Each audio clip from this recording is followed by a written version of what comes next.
सभी विद्यार्थियों का देखिए एक बार फिर हमारे यूट्यूब चैनल में आपका स्वागत है। आज हम आपके लाए हैं आरबी त्रिपाठी नूतन का 3B का सवाल नंबर 14। दर्शाइए कि नंबर 1, ये देखिए हमें दर्शाना है कि ये अवयव हैं, इनका अगर गुणनफल किया जाए तो एक दूसरे के बराबर नहीं है। चलिए हम यहाँ पे सवाल ताड़ लेते हैं दोनों ही।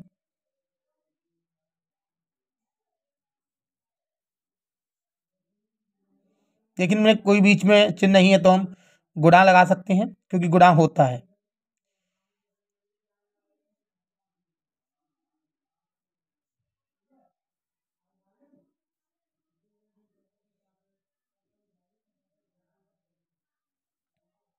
अब देखिए हम जानते हैं कि मैंने आपको बताया है कि आपका पंक्ति से और स्तंभ का गुणा करना है, तो पहले की पंक्ति लेंगे, दूसरे का स्तंभ लेंगे हम।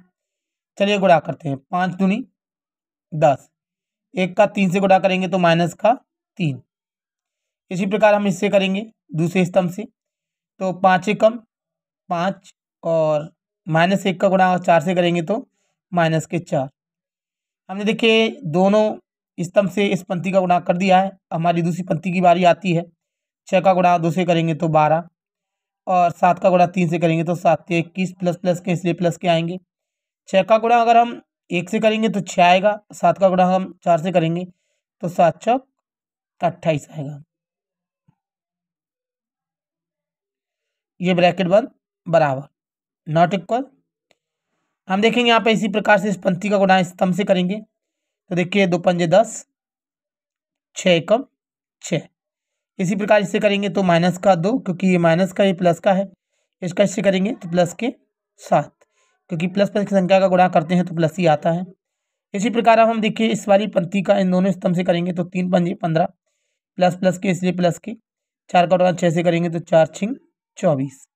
इसी प्रकार देखिए हम 3 का इससे करेंगे तो माइनस का 3, क्योंकि ये प्लस का ये माइनस का गुणा करने पर माइनस हो जाता है। 7 का गुणा 4 से करेंगे तो 7 चौक 28। ये हमारा देखिए गुणा हो गया। अब हम यहाँ देखेंगे यहाँ पर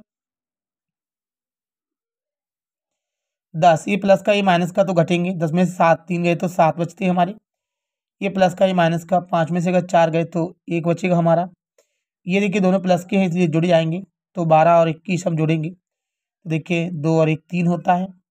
2 और 1 3 यानी 33। हम इन दोनों को देखिए प्लस प्लस के इसलिए जोड़ेंगे तो देखिए 28 में अगर हम 6 जोड़ते हैं तो 8 और 6 14 होता है। हासिल 1 आती है, किस में जोड़ेंगे तो 3 यानी 34। ये बराबर नहीं है। चलिए देखिएगा 8 10 और 6 16, यानी देखिए दोनों प्लस हैं इसलिए प्लस की हो गए। ये माइनस ये प्लस घटेंगे तो 7 में से अगर 2 घटाएंगे तो 5 बचेगा। ये देखिए दोनों प्लस के हैं इसलिए जुड़ेंगे तो देखिए 4 और 5 9, 2 और 1 3 39। ये माइनस का प्लस का घटेगा। 8 में से 3 गए तो 5, 2 का 2। आप देखिएगा क्या ये बराबर है, सेम है। देखिए इनके कोई भी अवयव सेम नहीं है। बिल्कुल हम कहेंगे ये एक दूसरे के इक्वल नहीं है, अर्थात यही देखिए हमारे सवाल का आंसर है। अगला सवाल हम देखिए देख सकते हैं। दूसरा नंबर सवाल हमारे पास दिया गया है, इसी प्रकार से आपको करना है। वैसे आप स्वयं भी कर सकते हैं, लेकिन देखिए मैं आपको यहाँ पर फिर भी एक बार करा रहा हूँ इस सवाल को। 1 0 1, 2 1 1, 3 0 0। देखिए मैंने अभी बंद कर दिया। इनमें देखिए बीच में कोई चिन्ह नहीं है तो गुणा है, मैंने बताया। 1 1 0 0 माइनस 1 और 1, 2 3 4। ये देखिए मैंने लिख दिया है, बराबर नहीं है। इस सभी को यहाँ उतार लेंगे हम। -1 1 0 0 माइनस 1 1 2 3 4। यहाँ पर देखेंगे गुणा लगा देंगे हम।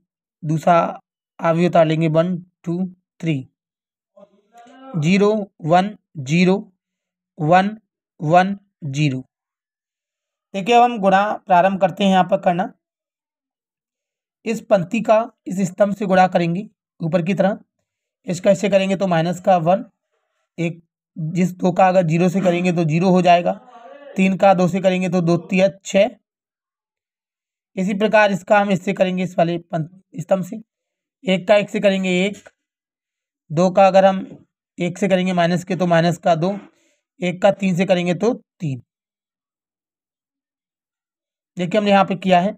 1 का अगर हम 1 से करेंगे तो 1, 2 का अगर माइनस के 1 से करेंगे तो माइनस के 2, और 3 का अगर 3 से करेंगे तो सॉरी यहाँ 9 हो जाएगा हमारा, ये 9 हो गया। अब इस पंक्ति का गुणा हमें इस सिस्टम से करना है। अगर 1 का गुणा 0 से करेंगे तो 0 हो जाएगा, 2 का गुणा अगर 1 से करेंगे तो 2 हो जाएगा, और 3 का गुणा अगर 4 से करेंगे तो 12 हो जाएगा, 4 12। इसी प्रकार देखिए इस पंक्ति को हम इस तीनों स्तंभ से गुणा करेंगे।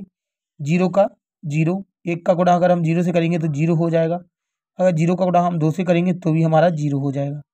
इसी प्रकार देखिए हम इसका इससे गुणा करेंगे तो 0 हो जाएगा, 1 का गुणा 1 से करेंगे तो माइनस का 1 हो जाएगा, और 0 का गुणा हम 3 से करेंगे तो 0 हो जाएगा।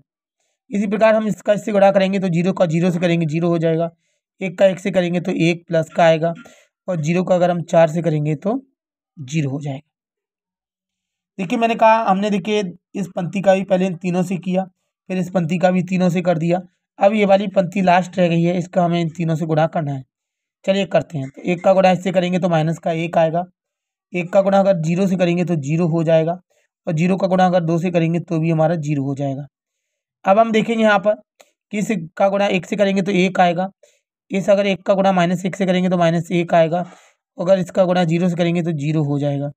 1 का गुणा अगर हम 0 से करेंगे तो 0 हो जाएगा, 1 का गुणा 1 से करेंगे तो 1 हो जाएगा, और 0 का गुणा अगर 4 से करेंगे तो 4 हो जाएगा। देखिए हमारा गुणा हो चुका है। अब हम आगे देखेंगे, ये बराबर नहीं है। यही क्रिया देखिए हमें इसी प्रकार जो हमने आगे गुणा किया है इसी प्रकार हम पीछे गुणा कर सकते हैं। देखिए इस वाली पंक्ति का इस स्तंभ से, फिर इस स्तंभ से, इस स्तंभ से। चलिए हम करते हैं। 1 का गुणा माइनस 1 का गुणा 1 से करेंगे तो माइनस का 1 आएगा, 1 का गुणा 0 से करेंगे तो 0 हो जाएगा, और 0 का गुणा 1 से करेंगे तो 0 हो जाएगा। इसी प्रकार हम इससे करेंगे तो माइनस का 2 हो जाएगा, 1 का गुणा 1 से करेंगे तो 1 हो जाएगा, और 0 का गुणा 1 से करेंगे तो 0 हो जाएगा। इसी प्रकार आप देख सकते हैं 3 का गुणा करेंगे तो माइनस का 3 हो जाएगा, 1 का गुणा 0 से करेंगे तो 0 हो जाएगा, और 0 का गुणा 0 से करेंगे तो 0 हो जाएगा। यहाँ देखिए आप ये बड़ा ब्रैकेट लगा सकते हैं। अब देखिए इसी पंक्ति का इन तीनों स्तंभ से फिर करना है हमें। तो चलिए करते हैं। इसका इससे करेंगे तो 0 हो जाएगा, इसका इससे करेंगे तो 0 हो जाएगा, इसका इससे करेंगे तो 1 हो जाएगा। इसी प्रकार हम देखेंगे इसका इससे करेंगे तो 0 हो जाएगा, इसका इससे करेंगे तो माइनस का 1 हो जाएगा, क्योंकि माइनस प्लस माइनस हो जाता है, 1 का 1 से करेंगे तो 1 हो जाएगा। इसी प्रकार अगर हम देखें तो इसका इससे करेंगे तो 0 हो जाएगा, इसका इससे करेंगे तो भी 0 हो जाएगा, और इसका अगर हम 1 का 0 से करें तब भी ये 0 हो जाएगा, क्योंकि हम जानते हैं 0 का किसी संख्या से गुणा करने पर या उसमें किसी का गुणा करने पर 0 हो जाता है। इसी प्रकार हम तीसरी पंक्ति लेंगे वाली, इसका पहले स्तंभ से करेंगे तो 2 एकम 2, 3 का 0 से करेंगे तो 0, 4 का 1 से करेंगे तो 4। इसी प्रकार इसका इससे करेंगे तो 2 दूनी 4, इसका इससे करेंगे तो 3, 4 का अगर 1 से करेंगे तो 4, इसका इससे करेंगे तो 2 तिया 6, इसका इससे करेंगे तो 0, और 0 से करेंगे तो 0। देखिए 4 का गुणा अगर 0 से किया तो 0। देखिए हमारे पास ये सभी गुणनफल आ चुके हैं। अब हम देखते हैं इसे, देखिए चिन्ह के अनुसार सरल करते हैं और देखते हैं आंसर क्या आता है, क्या ये इक्वल आते हैं या नहीं। तो चलिए हम देखते हैं यहाँ पर 6 में से अगर 1 माइनस का घटेगा, क्योंकि ये प्लस माइनस से तो घटेंगे, तो हमारा प्लस का 5 बचेगा, क्योंकि प्लस की संख्या बड़ी है। आप देखेंगे प्लस का 9 प्लस का 1 तो 10 हो जाएंगे, और 10 में से अगर 2 जाएगा तो प्लस का 8 बचेगा, क्योंकि प्लस की संख्या बड़ी है। ये देखिए 12 और 2 दोनों प्लस के हैं, इसलिए 14 हो जाएंगे, क्योंकि प्लस प्लस की संख्या जुड़ जाती हैं। इसी प्रकार देखिए सभी जुड़ेंगे तो 0 है, तो 0 को जोड़ने पर 0 आता है। ये 0 0 है, माइनस का 1 है तो केवल माइनस का 1 ही आएगा। ये भी प्लस का 1 है, दोनों तरफ 0 है तो 1 ही आएगा। यहाँ पर हम देखेंगे ये भी इसी तरह 0 0 में अगर किसी संख्या को जोड़ने पर तो वही की वही संख्या लौट के आती है, तो -1 ही आएगा। ये देखिए माइनस का 1 है और ये प्लस का 1 है, तो दोनों प्लस माइनस घटेंगे तो 0 हो जाएगा। यहाँ पर देखेंगे दोनों प्लस के हैं, 4 और 1 5 हो जाता है, 5 कर दिया, बराबर नहीं है। देखते हैं हम यहाँ पर देखिए माइनस का 1 है, 0 का कोई महत्व नहीं होता। मैंने कहा अगर प्लस माइनस में हो तो देखिए -1 हो गया। इसी तरह देखिए 2 माइनस का है, जबकि ये प्लस का 1 है, अगर ये प्लस माइनस घटेंगे तो माइनस का 1 बचेगा। हम देखेंगे माइनस का 3 है, जबकि 0 इसमें ऐड किया जाए, घटाया जाए तो भी वो तो वैसा का वैसा लौट के आएगा, मतलब माइनस का 3 का 3। यहाँ देखेंगे ये देखिए 0 0 है, जबकि ये प्लस का 1 दिया है, तो हम देखेंगे यहाँ पे प्लस का 1 ही आएगा। ये माइनस प्लस है इसलिए घट जाएगा तो 0 आएगा, ये 0 ही आएगा। हम देखेंगे 2 और 4 प्लस प्लस के इसलिए 6 हो जाएंगे, 4 और 4 8, 8 और 3 अगर हम जोड़ें तो 11 हो जाएगा। 8 और 3 हम जानते हैं 11 होते हैं। 6 को अगर 0 में जोड़ा जाएगा तो 6 ही आएगा। आप यहाँ पर देख सकते हैं, दोनों की कंपेयर कर सकते हैं कि यहाँ पे 5 है जबकि यहाँ -1 है, 8 है यहाँ -1 है, 14 है यहाँ -3 है, 0 है यहाँ 1 है, यहाँ -1 है, 0 है, 1 है, 0 है, -1 है, 6 है, 0 है, 11 है, 5 है, 6 है। मतलब देखिए आप देख सकते हैं कोई भी अवयवी समान नहीं है, जबकि आव्यूह कहाँ से समान होगा। तो देखिए ना तो ये आव्यूह समान है, हम कह सकते हैं ये दोनों आव्यूह एक दूसरे के समान नहीं है, मतलब नॉट इक्वल। देखिए हमें आंसर निकालना था, हमें यही बताना था कि हमें यही दर्शाना था कि ये इक्वल नहीं है। देखिए अगर आपको ये अच्छी तरह समझ में आए हैं तो आप हमारे वीडियो को लाइक करें और शेयर करें।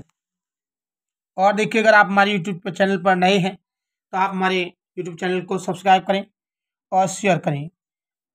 अगर आपको कोई दिक्कत आ रही है तो आप हमें बताएं, हम कोशिश करेंगे आपको और भी अच्छा समझाने की। देखिए अगर आपको हमारी वीडियो अच्छी लग रही है तो आप हमें कमेंट करके ज़रूर बताएं। अगर आपको समझ में नहीं आ रहा तो तब भी हमें कमेंट करके बताएं, हम कोशिश करेंगे आपको और भी अच्छा समझाने की।